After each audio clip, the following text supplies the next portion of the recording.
এদের ডিএনএ তে দোষ আছে। আমারও মাঝে মাঝে উত্তর দিই, আমি বললাম ভাই তোর ডিএনএটাও চেক করিয়ে নে, বাড়িতে নরেন্দ্র মোদী আসতো না তো, তোর মাকে জিজ্ঞেস করিস তো একবার। ধন্যবাদ, ভালো। আমার মাঝে মাঝে সন্দেহ হয় সত্যি সত্যি রাম কি হিন্দু ছিলেন, না সত্যি সত্যি মসজিদের ভিতরে নামাজ পড়ছেন, তাকে ডাকতে যাচ্ছে। মন্দির হয়েছে, কিন্তু মুশকিল হচ্ছে রামনবমীর সময় সেখানে কোনো রাম ভক্তকে ঢুকতেই দেয় না। তারা রাস্তাঘাটে জায়গা না পেয়ে মসজিদের সামনে গিয়ে লুঙ্গি ডান্স করছে, ডিজে বাজিয়ে।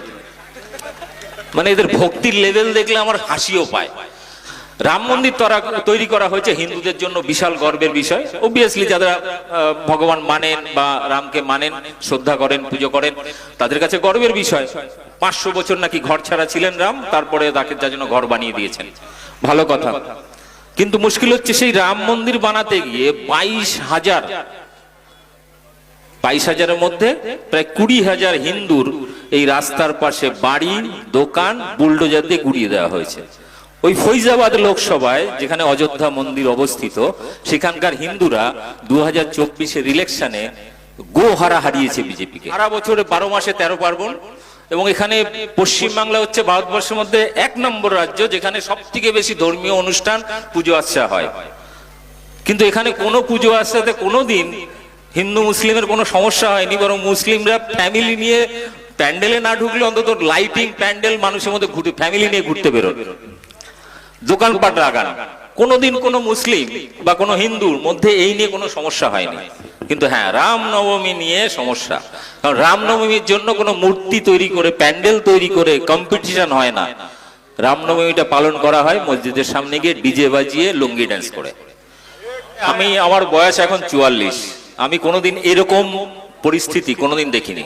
ছোটবেলা থেকে যেভাবে মানুষ হয়েছে কখনোই দেখিনি, এবং কোনোদিন শুনিনি হিন্দু খাত্রে মে হ্যায়, এই কথাটাও কোনোদিন শুনিনি। বিষয়টা হচ্ছে যে এর আগে সম্ভবত মোগলরা, মুসলিম শাসকরা 700 বছর রাজত্ব করেছে, ব্রিটিশরা 200 বছর, তখন এই ধরনের কোনো স্লোগান ইতিহাসের পাতায় খুঁজে পাইনি। কিন্তু এখন বলছে হিন্দু খাত্রে মে হ্যায়, সত্যি তাই। হিন্দুরা কিন্তু সত্যি বিপদে, সেটা মুসলিমদের থেকে নয়। নরেন্দ্র মোদী, অমিত শাহ, শুভেন্দু অধিকারী, দিলীপ ঘোষ, এদের থেকেই হিন্দুরা খাত্রে মে বিপদে। মুশকিল হচ্ছে যে ওয়াকাফ বিল কি প্রচার করা হচ্ছে, যে মুসলিমদের ভালোর জন্য ওয়াকাফ সম্পত্তি এই নতুন অ্যামেন্ডমেন্ট আইনটা আনা হয়েছে। মানে মুসলিম দরদি প্রধানমন্ত্রী, উনি মুসলিমদের জন্য অনেক কিছু করেছেন, কিন্তু হিন্দুদের জন্য কিচ্ছু করেননি। মুসলিমদের জন্য কি করেছেন, কাশ্মীরের শান্তি প্রতিষ্ঠার জন্য 370 ধারা উইথড্র করলেন এবং প্রচার করলেন বিভিন্ন মিডিয়াতে বা সোশ্যাল মিডিয়ায়। আইটি সেল প্রচার করলো যে 370 ধারা হেঁটে গেলে সেখানে যেটা হবে, কাশ্মীরের সুন্দরী সুন্দরী মেয়েদেরকে হিন্দু যুবকরা বিয়ে করতে পারবে। কিন্তু এখনো পর্যন্ত আমি একটাও এরকম পাইনি যে কোনো হিন্দু যুবক মোদিজির এই কথা শুনে কোনো কাশ্মীরের সুন্দরী মেয়েকে বিয়ে করতে পেরেছেন।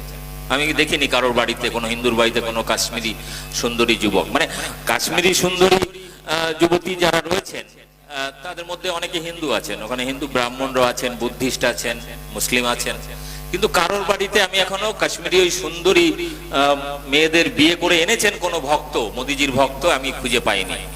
কিন্তু প্রচার করা হয়েছে যে 370 ধারা হাঁটালে সেখানে নাকি হিন্দুরা গিয়ে জমি কিনতে পারবে। তো ভক্তরা এটা বিশ্বাস করেছিল, কিন্তু সেখানে এখনো পর্যন্ত কেউ জমি কেনেনি। তবে আদানি আম্বানির মতো কিছু কিছু কোম্পানি ওখানে হোটেল, রিসর্ট এবং বিশেষ করে ওখানে আপেল যে কমলালেবুর বাগানগুলো আছে সেইগুলো কিন্তু অধিকার করা শুরু করেছে। তো মোদিজি যা করেন মুসলিমদের ভালোর জন্য। তারপর 3 তালাক নিয়ে এলেন, 3 তালাক উইথড্র করতে হবে। মুসলিমরা যখন তখন 3 তালাক বলে বলে সব মহিলাদেরকে ডিভোর্স দিয়ে দিচ্ছেন, তালাক দিয়ে দিচ্ছেন। তো উনি ঠিক করলেন যে না, মুসলিমদের মহিলাদের এত কষ্টটা মানা যাচ্ছে না, এই কষ্ট দেখা যাচ্ছে না যে 3 তালাক বললেই তালাক হয়ে গেল। তো উনি কি করলেন, মুসলিম মহিলাদের উপরে দরদ উঠল ওনার, উনি 3 তালাক বাতিল করে দিলেন। তারপরে কিন্তু সমস্যা এখানে থেকে গেল, সেটা হচ্ছে এখনো ভারতবর্ষের যে রেশিও, হিন্দুদের ডিভোর্স দেওয়ার রেশিও, মুসলিমদের তালাক দেওয়ার রেশিও প্রায় সমান সমান, খুব একটা কিছু কম বেশি হয়নি। কিন্তু দুঃখের বিষয়, যিনি মহিলাদের ডিভোর্স নিয়ে এত চিন্তিত, সেই নরেন্দ্র মোদী নিজে তার বউকে ডিভোর্স দিয়ে দিয়েছে বিয়ের পরে।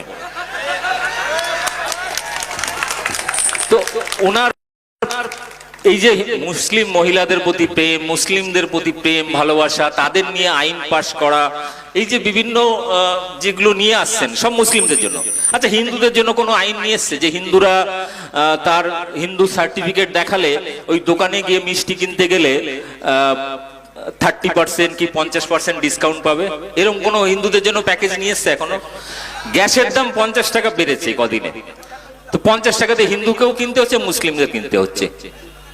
তাহলে মানে তাহলে লাভটা কি হলো? হিন্দুদের লাভটা কি হয়েছে? আমার মাঝে মাঝে সন্দেহ হয়, সত্যি সত্যি রাম কি হিন্দু ছিলেন, না সত্যি সত্যি মসজিদের ভিতরে নামাজ পড়ছেন, তাকে ডাকতে যাচ্ছে এরা। আমার খুব মাঝে মাঝে অবাক লাগে যে রাম যদি হিন্দুই হবেন তাহলে তো রাম মন্দিরে থাকবেন, কারণ রামের জন্য তো মন্দির হয়ে গেছে অযোধ্যাতে। তাহলে সবার তো সেখানে যাওয়া উচিত, বাইরে গিয়ে ডিজে বাজিয়ে ডান্স করুক না, রামকে বাইরে আনুক, তার সাথে ডান্স করুক, কোনো অসুবিধা নেই। কিন্তু সমস্যাটা হচ্ছে রাম মন্দিরে কেউ যায়নি, এই রামনবমীতে কেউ যায়নি। তাহলে এদের ভক্তিটার জায়গা হচ্ছে, এদের আকর্ষণ করছে বারবার মসজিদের দিকে। ওয়াকাফ বিল নিয়ে যেটা করলো, এই সেম জিনিস এবার খ্রিস্টানদের মিশনারিজ বিভিন্ন জায়গায় স্কুল বা কলেজ বা চার্চগুলো রয়েছে, সেগুলো দখল করার জন্য আইন নিয়ে আসছে। সব থেকে আরেকটা ভয়ঙ্কর জিনিস, সেটা হচ্ছে জঙ্গলে যারা আদিবাসীরা থাকেন, যাদের সাথে আমাদের শহর এলাকার মানুষের কোনো রকম সম্পর্ক নেই, তারা আদিম যুগ থেকে সেখানে রয়েছেন, তাদের জন্য বন অধিকার আইন রয়েছে, যাতে তাদেরকে কোন দিকে উচ্ছেদ করতে পারবে না। তারা সেখানকার ওই প্রকৃতির থেকে জীবন জীবিকা নির্বাহ করে, কারো কাছে হাত পাতে না। নতুন আবার সংশোধন করে আইন নিয়ে আসছে, সেই আদিবাসীদের মানে উচ্ছেদ করে দেবে জঙ্গল থেকে, সেই জঙ্গলটাকে বিক্রি করে দেবে আদানি আম্বানিকে। এই মাদ্রাসা ধরুন, এই ওয়াকাফ বিলের যে টোটাল সম্পত্তি, এই সম্পত্তিটা দিয়ে দেওয়া হবে আদানি আম্বানিকে, খ্রিস্টানদের সম্পত্তি আদানি আম্বানিকে। আর হিন্দুরা ভাবছে যে আমাদের কি চিন্তা। কিন্তু মুশকিল হচ্ছে, ওই কাকড়ার গল্প বলছিলেন না মাতিন সাহেব, ওই লাস্টে কাকড়ার মতো অবস্থা, মানে ভগের অবস্থা এরকমই হবে। কারণ আমরা প্রতিটা ক্ষেত্রে দেখেছি, যেটা মুসলিমদেরকে টার্গেট করে আইন তৈরি করা হয়েছে, অত্যাচার করা হয়েছে, তাতে সব থেকে বেশি ক্ষতি হয়েছে হিন্দুদের। ফলে হিন্দু হিন্দু ভাই ভাই, এটা শুধুমাত্র ভোটে, মানে কি বলবো, হিন্দুদের ভোট সংখ্যা টানার জন্য। বাস্তবে হিন্দু হিন্দু ভাই ভাই বলে কোনো শব্দ হয় না। তার কারণ কি জানেন? ভারতবর্ষে শুধু আপনারা বর্ণভেদ জানেন কি, ব্রাহ্মণ ক্ষত্রিয় বৈশ্য শূদ্র মাত্র 4টে না, 6,500 রকমের ডিভিশন রয়েছে, 6,500। আগে ওই 6,500টাকে অবলুপ্তি করুক। ব্রাহ্মণের মেয়ে শূদ্র ছেলের সাথে বিয়ে করতে পারবে, আর শূদ্রের মেয়ে ব্রাহ্মণের ছেলের সেদিনকে বিয়ে করতে পারবে, সেদিনকে বলবো হ্যাঁ এবার হিন্দু হিন্দু ভাই ভাই স্লোগান দাও, এবার হবে। কিন্তু মুশকিলটা হচ্ছে, ভারতবর্ষে এটা কোনোভাবেই সম্ভব নয়, কারণ প্রচুর শঙ্করাচার্য থেকে শুরু করে এমনকি RSS এর যে MS গোলওয়ালকার, তাদের বই পড়বেন, মনুসংহিতা পড়বেন, সেখানে পরিষ্কার হয়েছে বর্ণভেদ প্রথা তুলে দিলে হিন্দু ধর্মের অস্তিত্বই থাকবে না। ফলে কোনোদিন বর্ণভেদ প্রথা যাবেও না, হিন্দু হিন্দু ভাই ভাই হবেও না। যদি অত্যাচার আবার করে, এখন মুসলিমদের রয়েছে, মুসলিমদের ধরুন দাবিয়ে দিল, তারপরে এই আদিবাসী দলিত পিছিয়ে পড়া সমাজের মানুষ, যাদের সংখ্যাটা প্রায় 85%, এদের উপর টর্চার শুরু করবে। একটা সময় রাজা এবং জমিদারদের সময় ব্রাহ্মণদের অত্যাচারে এই মানুষগুলো ইসলাম গ্রহণ করেছিল, বুদ্ধিস্ট হয়ে গেছিল, অনেকে খ্রিস্টান ধর্ম নিয়ে নিয়েছিল। এবারে কি হবে জানেন? আগামী দিনে বাঁচার জন্য এই জাতপাতের চক্করে আর এই নোংরা সাম্প্রদায়িক রাজনীতির চক্করে যখন একটা দলিত আদিবাসী নির্যাতিত হবে এই ব্রাহ্মণদের দ্বারা, মানে উচ্চ বর্ণের যারা ক্ষমতায় রয়েছে, বিজেপিতে আরেকটা জিনিস আছে, উচ্চ বর্ণ হলে উঁচু পদ, নিম্ন বর্ণ হলে লোকাল ওই অব্দি থাকবে, মন্ডল অব্দি থাকে। এবার মুশকিলটা হচ্ছে যে এই অত্যাচার যখন শুরু হবে, তখন ভারতবর্ষে আরেকবার, যেমন মোগল আমলের আগে হয়েছিল, আরেকবার সব এই সমস্ত 85% মানুষ সব আবার ইসলামে পালিয়ে আসবে। এরা বাধ্য করছে মুসলিমদের ভয় দেখিয়ে ভারতবর্ষকে হিন্দু রাষ্ট্র বানানোর, কিন্তু ওই হিন্দু রাষ্ট্র এরা কোনোদিন বানাতে পারবে না। যে অত্যাচার এরা করছে, আগামী দিনে আদিবাসী দলিত নিচু তলার মানুষগুলো এরা দলে দলে বাঁচার জন্য হয় বুদ্ধিস্ট হয়ে যাবে, নয় খ্রিস্টান হয়ে যাবে, নাহলে মুসলিম হয়ে যাবে। মুসলিম ধর্মের একটা সুবিধা, এরা যেমন শান্তির কথা বলে, প্রয়োজনে নিজের জীবন দিতে পারে, সেটা স্বাধীনতা সংগ্রামে আমরা দেখেছি। যে ভারতবর্ষের স্বাধীনতা সংগ্রামে এই জমিয়তে উলেমা হিন্দ এরকম আরো বহু মুসলিম সংগঠন ছিলেন, তারা স্বাধীনতার জন্য প্রাণ দিয়েছেন। প্রচুর আলেম উলেমা মৌলানা এমনকি বিভিন্ন মাদ্রাসার ছাত্রছাত্রীরা প্রাণ দিয়েছিলেন, যার হিসাব যদি আপনারা করতে বসেন, ভারত সরকারের 1971 সালে একটা সিরিজ বেরিয়েছে বইয়ের, সেখানে মুসলিম স্বাধীনতা সংগ্রামীদের একটা তালিকা আছে।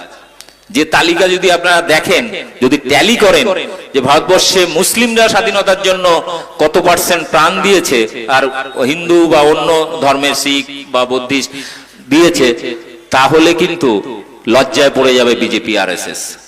এই জন্য এরা ইতিহাসটা ভুলিয়ে দিতে চাইছে। শুভেন্দু অধিকারী বলছেন যে ভারতবর্ষে আরএসএস এর একজনও প্রাণ দেয়নি স্বাধীনতার জন্য। শুভেন্দু অধিকারী বলছেন, ইতিহাসের কথা এগুলো, শুভেন্দু অধিকারী বলছেন যে মুসলিমরা সবচেয়ে বেশি প্রাণ দিয়েছেন। শুভেন্দু অধিকারী এটাও বলছেন যে এই আরএসএস এর যারা নেতা ছিলেন তারা ব্রিটিশদের গোলামি করেছেন, ব্রিটিশদের খোঁচর হিসাবে, চর হিসাবে বিপ্লবীদের ধরিয়ে দেওয়ার কাজ করতেন। সাভারকার 1 নম্বর, তারপরে রয়েছে লাস্ট অটল বিহারী বাজপেয়ী। এবার এটার ডকুমেন্ট সামান্য কিছু পাওয়া যায়, পুরোপুরি নেই, কিন্তু সাভারকার 9 বার মুচলেখা দেওয়ার পরে জেল থেকে মুক্তি পায় এবং আজীবন ব্রিটিশদের গোলামি করে যায় এবং স্বাধীনতা আন্দোলন নিয়ে কোনো কথাই বলে না। এমনকি এমএস গোলওয়ালকার আরএসএস এর দ্বিতীয় সরসংঘ চালক, সব থেকে প্রধান এবং আইডিওলজিক্যাল গুরু, ওদের আদর্শগত আরএসএস এর যে গুরু এমএস গোলওয়ালকারের বইতে পরিষ্কার লিখছেন, এই যারা স্বাধীনতা সংগ্রামের জন্য ব্রিটিশকে তাড়ানোর জন্য প্রাণ দিচ্ছেন, মানে নেতাজি সুভাষচন্দ্র থেকে শুরু করে ভগৎ সিং থেকে মাস্টারদা সূর্য সেন থেকে যত লাখো লাখো হিন্দু মুসলিম প্রাণ দিয়েছেন, সেই সমস্ত বিপ্লবীরা মানে কি বলবো, তিনি বলছেন যে এরা সময় নষ্ট করেছেন, নিজের তুচ্ছ কারণে জীবন দিয়েছেন, এর কোনো মূল্য নেই। আপনারা বরং দেশকে হিন্দু রাষ্ট্র বানানোর দিকে এগোন। ব্রিটিশ আমলে দাঁড়িয়ে এই কথাগুলো বলছেন। মুশকিলটা হচ্ছে যে এই বিজেপি আরএসএস আজকে আমাদেরকে কি দেখাচ্ছে, দেশভক্তি শেখাচ্ছে। 2002 সাল পর্যন্ত আরএসএস এর নাগপুরের সদর দপ্তরে বিজেপি এই তিরঙ্গা পতাকা তুলতো না। 2002 সালে গুজরাট দাঙ্গার পর যখন মুখ পুরল সারা পৃথিবীর কাছে, তখন এই ঝান্ডা নিয়ে দৌড়দৌড়ি। এখনো পর্যন্ত এমএস গোলওয়ালকার থেকে শুরু করে তাদের পুরনো বিভিন্ন লেখালেখিতে এই তিরঙ্গা পতাকা সম্পর্কে লিখছে, এটা 3 রঙের পতাকা, এটা অশুভ, এটা ভারতের জাতীয় পতাকা হতে পারে না, আমাদের গেরুয়া পতাকাই ভারতের জাতীয় পতাকা হবে। আজকে এই জন্য লোক দেখানো জাতীয় পতাকা নিয়ে লাফালাফি করে, এই পতাকাকে তিরঙ্গা পতাকা ওরা সম্মানই করে না, এমনকি জনগণ মন গান পর্যন্ত করে না, 15ই আগস্ট স্বাধীনতা দিবস পালন করে না। তারা আমাদেরকে শেখাচ্ছে দেশভক্তি, আবার হিন্দু ধর্ম শেখাচ্ছে, নতুন ধরনের হিন্দু ধর্ম। কিরকম ধর্ম? নতুন ধরনের হিন্দু ধর্ম। বিষয়টা হচ্ছে আমাদের হিন্দু ধর্ম আমরা কাছ থেকে শিখি, স্বামী বিবেকানন্দ, রামকৃষ্ণ পরমহংস, শ্রী চৈতন্য, আমরা এদের কাছ থেকে হিন্দু ধর্ম শিখে এসেছি। আর তারা আমাদেরকে এখন শেখাচ্ছে এমন একটা হিন্দু ধর্মর কথা প্রচার করছে যেটা দিয়ে সারা বিশ্বের কাছে হিন্দুত্বকে কলঙ্কিত করছে। এরা যে হিন্দুত্ব আমরা দেখে এসেছি বা আমরা শিখে এসেছি, সেই হিন্দু ধর্মের শব্দটা নিয়েছে, কিন্তু পুরো ধর্মটাকে কুলুষিত করছে। আর এরা শেখাবে আমাদের হিন্দুত্ব, এরা শেখাবে দেশভক্তি। যে মুসলিমরা প্রতিদিন নামাজ পড়তে গেলে 5 বার অন্তত মাটিকে চুম্বন করে, সেই মুসলিম যারা সব থেকে প্রায় স্বাধীনতা সংগ্রামে প্রায় 70% বেশি স্বাধীনতার জন্য জীবন দান করেছিলেন, তাদেরকে দেশভক্তি শেখাচ্ছে। আর যে বাঙালি, যে শিখ ধর্মের লোকেরা এই স্বাধীনতার জন্য সব থেকে বেশি প্রাণ দিয়েছিল, তার সেই দেশ মানে সেই রাজ্য দুটোকেই টুকরো করে অর্ধেক পাকিস্তানে পাঠিয়ে দিল, পাঞ্জাবে, অর্ধেক বাংলা টুকরো করে বাংলাদেশে যুক্ত করে দিল। এর পেছনে আরএসএস এর ষড়যন্ত্র। অনেক তথ্য আপনাদের দিলাম, কিন্তু মুশকিল হচ্ছে যে বিজেপি যেটা করতে চাইছে সেটা ভয়ঙ্কর। এরা আজকে যারা ভাবছে যে মুসলিমদের বিরুদ্ধে এত কিছু করছে, বিষয়টা এরকম নয়। এরা শুধুমাত্র মুসলিমদের খেপিয়ে তুলে, মুসলিমরা যাতে রাস্তাঘাট অবরোধ করে, 2-4টে গাড়ি ভাঙে, এটা দেখিয়ে হিন্দু ভোটকে একদিকে নেওয়ার চেষ্টা। ফলে ওই ফাঁদে যদি আপনারা পা দিয়েছেন, তাহলে বকলমে আপনি বিজেপির হয়ে, আরএসএস এর হয়ে মানে কি ভাড়াটে সৈন্য হিসেবে কাজ করছেন। ফলে কেউ যদি বাড়ির ছাদ থেকে কেউ টুক করে একটা ইট মারলো, সঙ্গে সঙ্গে তেরে গিয়ে তার বাড়ি ভাঙচুর করার দরকার নেই। কারণ এটা প্ল্যানিং, ওটা প্ল্যানিং। আমরা দেখেছি মুর্শিদাবাদে, আমি মুর্শিদাবাদে বারবার যাই বিভিন্ন প্রোগ্রামে, বারবার বলে এসেছি, কিন্তু ওখানে কিছু উচ্ছৃঙ্খল ছেলে বাচ্চা কাচ্চা গতকাল যে কাণ্ডগুলো করেছে, মুর্শিদাবাদের নাম ডুবিয়ে ছেড়েছে তারা। একটা মিছিল যাচ্ছিল, সেই সকালে যে শুরুটা, শামসেরগঞ্জে মিছিল যাচ্ছিল, বাড়ির ছাদ থেকে ঘোষেদের পাড়া পড়ে একটা বাড়ির ছাদ থেকে কোনো বাচ্চা বা কেউ একটা ঢিল ছুঁড়েছে, সেটা গিয়ে পড়েছে একটা বাচ্চা ছেলের মাথায়, যারা মিছিল করে যাচ্ছিল। তো সেটা নিয়ে উত্তেজনা শুরু, দোকানপাট ঘর বাড়ি ভাঙা শুরু হয়ে গেছে। এমনকি খলিলুর রহমান ওখানকার যে এমপি, তার পর্যন্ত দোকান এবং কারখানা ভেঙে দিয়েছে। ফলে বারবার বলছি, এটাকে দেখিয়ে রিপাবলিক টিভি এখন প্রচার করছে, দেখো হিন্দু খাতরে মেহে, এটা দেখানো। কিন্তু বাস্তবে হিন্দুরা সব থেকে বেশি বিপদে পড়েছে এই বিজেপি আরএসএস এর আমলে। কারণ এরা, আপনি যদি বাঙালি হন তাহলে আপনি ভারতের নাগরিক নন, আপনাকে প্রমাণ দিতে হবে যে আপনি বাংলাদেশি নন, আপনি ভারতের নাগরিক। কিন্তু ভারতবর্ষের কোন ভাষার মানুষকে এই প্রমাণটা দিতে হয় না, কারণ ওরা বাঙালিকে ভয় পায়, কারণ বাঙালি নেতাজি সুভাষচন্দ্র জাত। ফলে এই কারণে বাঙালিকে জব্দ করার জন্য একের পর এক নতুন আইন নিয়ে আসছে। শুধু এনআরসি সিএ নয়, নতুন ইমিগ্রেশন এন্ড ফরেনার অ্যাক্ট 2025 কদিন আগে পাশ করলো। সেখানে বলছে কেউ যদি নিজের নাগরিকত্ব প্রমাণ করতে না পারে, তার 7 বছরের জেল, 10 লক্ষ টাকা জরিমানা। এতে বিপদে পড়বে কারা? বাংলাদেশ থেকে কারা এসেছে? হিন্দুরা এসছে। তাহলে কি হলো? হিন্দু হিন্দু ভাই ভাই। তোমার যদি হিন্দু দরদ থাকতো তাহলে নিঃশর্ত নাগরিকত্ব দিয়ে দিতে, যে হিন্দু হয়েছে সার্টিফিকেট দেখাও, নাগরিকত্ব নাও। এটা করেনি।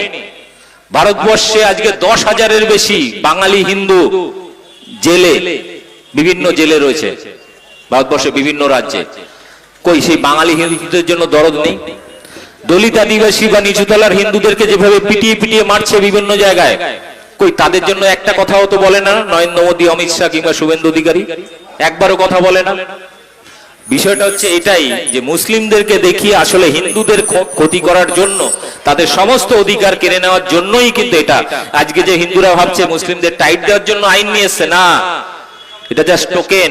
কারণ এই মুসলিমদের মেরুদণ্ড যদি ভেঙে দিতে পারে, তাহলে হিন্দুর যে নিচু জাতের মানুষগুলো যেদিনকে তার সম্পত্তিগুলোই বিজেপি দখল করবে, তখন হিন্দু ভাইরা দাঁড়ানোর মতো শক্তিই পাবে না। এবং আপনাদের মনে করিয়ে দিই যে সিএ এনআরসি নিয়ে মানুষ রাস্তায় নেমেছিলেন আপনারা, সেই আইনে কিন্তু মুসলিমদের ক্ষতির পরিমাণ ছিল সামান্য, কিন্তু সব থেকে বেশি ক্ষতির পরিমাণ হিন্দুদের। তার নমুনা আসাম এবং সারা ভারতবর্ষে প্রতিদিন হচ্ছে। গত সপ্তাহে দিল্লিতে 4 জন কুয়াক ডাক্তার, মানে হাতুড়ে ডাক্তার যারা আর কি, গ্রামীণ ডাক্তার, 4 জনকে তুলেছে এবং ডিটেনশন ক্যাম্পে পাঠিয়ে দিয়েছে। বাঙালি হিন্দু, কই হিন্দু দরদ তো দেখলাম না। তাদের জন্য একবারের জন্য বিজেপি আরএসএস যায়নি, কোর্টে পর্যন্ত যায়নি তারা। এবার হিন্দু দরদ, এগুলো হচ্ছে পুরোটাই হচ্ছে আই ওয়াশ। মুসলিমদের দেখিয়ে ওর নিজের কোমর ভেঙে দেওয়া, নিজের প্রপার্টি পর্যন্ত কেড়ে নেবে। আপনি বলছেন আজকে যে আইনগুলো তৈরি করেছে, এই আইনে মুসলিমদের কি ক্ষতি হবে? এই ওয়াকাফ বিল, কৃষকরা 1.5 বছর আন্দোলন করে 700 কৃষক শহীদ হয়েছেন। তারপরে গিয়ে বাধ্য হয়ে নরেন্দ্র মোদী সেই আইন বাতিল করেছে। আর এখানে তো এখনো খেলা শুরুই হয়নি। ফলে কোনো ষড়যন্ত্রে পা দেবেন না, খুব ঠান্ডা মাথায়। কেউ যদি একটা ইট পাটকেলও দূর থেকে ছড়ে, ইট পাটকেল পাল্টা ছুড়বেন না, তাদেরকে থামাবেন। কোন রকম ষড়যন্ত্রে পা দেবেন না। যদি দিয়েছেন তাহলে বুঝলেন যে আপনি বিজেপি আরএসএস এর পাতা ফাঁদে পা দিয়েছেন, মানে বলির বকরা আপনি হয়ে গেলেন। একটা ছেলে ভুল করবে, ওরা 100টা ভোট হিন্দুদের টেনে নেবে। ফলে এই ভুলে পা দেবেন না, আপনাদের কাছে বারবার রিকোয়েস্ট করছি। কারণ এই ভুলটা মুর্শিদাবাদে এত আন্দোলন হয়েছে, তারপরেও গতকাল এই জিনিসটা ঘটে গেছে। অবশ্য পুলিশ এখন অনেকটাই সামলে নিয়েছেন। তবে একটা অনুরোধ শেষ, নরেন্দ্র মোদী বা অমিত শাহ বা শুভেন্দু, এদের বিষয়টা হচ্ছে আর কোনো ইস্যু নেই। মানুষের কাছে কি চাইতে যাবে, কি নিয়ে ভোট চাইতে যাবে? আমি একটা সকালবেলায় একটা বিজেপি আরএসএস এর একটা ছেলে আমাকে হোয়াটসঅ্যাপ করছে সকাল থেকে, বলছে যে তুমি কেন নরেন্দ্র মোদী, বিজেপি, শুভেন্দু এদের বিরোধিতা করো? আমি বললাম আমার জন্য কি করেছে, একটা হিন্দুর জন্য কি করেছে? ও তখন লিখছে 370 ধারা বিলোপ করেছে। আমি বললাম তোমার তাতে কি লাভ হলো? তুমি কি ওখানে সুন্দরী মেয়ে বিয়ে করেছো? বলছে না। আমি বললাম তাহলে কি ওখানে জমি কিনতে পেরেছো? বলছে না, অত পয়সা তো তোমাকে তালাক দিতে হবে। বলছেন না, তাহলে তোমার লাভটা কোথায়? আমি নিজে বলছি আমার কি ক্ষতিটা হয়েছে নরেন্দ্র মোদীর আমলে। 2016 সাল নোটবন্দি, আর ঠিক ওই সময় আমি নিজের ব্যবসা চেঞ্জ করে অন্য একটা ব্যবসা শুরু করতে যাচ্ছি, ক্যাশ টাকা হাতে কাজ করতে যাচ্ছি, হঠাৎ করে নোটবন্দি, রাতারাতি সেই টাকা ভাঙানোর সমস্যা, নতুন কাস্টমার বা অর্ডার দিতে পারছি না, এরকম একটা পরিস্থিতির মধ্যে পুরো ব্যবসা লাটে। একটু গুছিয়ে উঠতে 6 মাস টাইম লাগলো। 2017-তে জিএসটি, তখনও কাগজপত্র রেডি করতে পারেনি জিএসটি। টোটাল আমার 2 বছরে আমার যা পুঁজি পাটা ছিল সব বেলেঘাটা হয়ে গেছে। এবং তারপর থেকে ঠিক করেছি নরেন্দ্র মোদী যতদিন ক্ষমতায় আছে ততদিন আমি কোনো ব্যবসা কিছু করব না, আমি মানুষকে সচেতন করে যাব। এই করতে গিয়ে ইউটিউব চ্যানেলটা খুললাম, এখন বহু মানুষ আমার চ্যানেল দেখেন, বং নিউজ লাইভ। বিষয়টা হচ্ছে যে পশ্চিমবাংলা বিজেপি আরএসএস এর বিরুদ্ধে মানে এককভাবে যদি কেউ প্রতিবাদ করে সে হচ্ছে এই দীপক ব্যাপারী। মানে আমাকে নিয়ে ওদের খুব সমস্যা, কারণ আমি তো মোল্লা নই, দাড়ি টুপি নেই, মানে দাড়ি আছে টুপি নেই, আর নামটাও দীপক মোল্লা নয়, কিন্তু ওদের সমস্যা হচ্ছে আমার বিরুদ্ধে বলতে পারে না, কারণ যে কথাগুলো আমি তুলি তার উত্তর ওরা দিতে পারে না। যে কথাগুলো, যে প্রশ্নগুলো আমি তুলি সেইগুলো দিতে পারে না। এরা হিন্দু ধর্মকে আজকে এমন একটা পর্যায়ে নিয়ে আসছে যে রামনবমী হলে মানুষ আতঙ্কে থাকে, এই দাঙ্গা হয়ে যাবে না তো, এই যে মিছিল যাচ্ছে গিয়ে কোনো মসজিদের ভিতরে ভাঙচুর করবে না তো। অর্থাৎ আজকে ওদের হিন্দুত্ব হচ্ছে আতঙ্কের নাম, ওদের হিন্দুত্ব না হচ্ছে ঘৃণার নাম। কিন্তু ওটা হিন্দুত্ব নয়, ওটা একটা নোংরা রাজনীতি।